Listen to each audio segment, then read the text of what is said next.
आज आपण बघणार आहोत छानपैकी कुरकुरीत असे शंकरपाळे, अजिबात नरम नाही।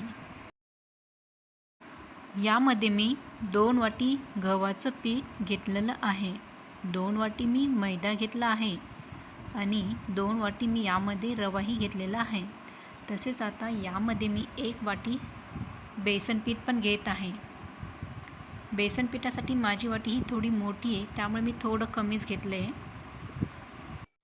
मी जिरे घेत आहे आणि यामध्ये टाकत आहे आणि आता थोडासा ओवा घेऊन ओवाही टाकून घेत आहे। मी यामध्ये थोडंसं हातावरनं चोळून घ्यायचं एक छान पद्धतीनं आणि त्यामध्ये टाकून घ्यायचं।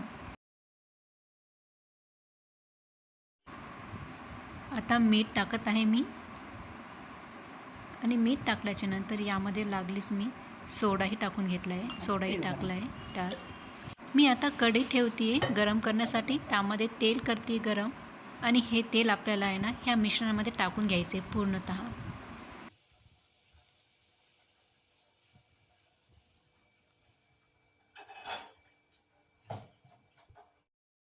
पीठ मी मळून ठेवलं आहे, घट्ट असं आपण मळून ठेवायचं, अजिबात त्याला पातळ मळून ठेवायचं नाही। त्याची लोही तयार केली मस्तपैकी, छोट्या छोट्या लव्या करायच्या आणि पोळी जशी आपण लाटतोत ना तसंच छानपैकी पोळी अशी लांब लाटून घ्यायची। बघा अशा पद्धतीनं मी पोळी लाटून घेतली आहे आणि माझ्याकडे हा चमचा आहे, या चमच्याने मी त्याचे आहे ना लांब लांब आपल्याला हवे तसे त्या पद्धतीचे तुम्ही शेप ह्या पोळींचे कट करू शकतात, जसे की मी या पद्धतीने केले आहेत। आता मी मस्तपैकी आता शंकरपाळे तळून घेत आहे कढईमध्ये।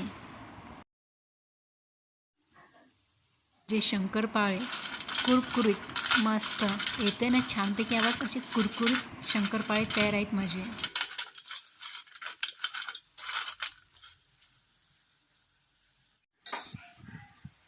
मी पण एकदा नक्कीच ट्राय करून बघा, असे कुरकुरीत शंकरपाळे छानपैकी, अजिबात नरम होणार नाही।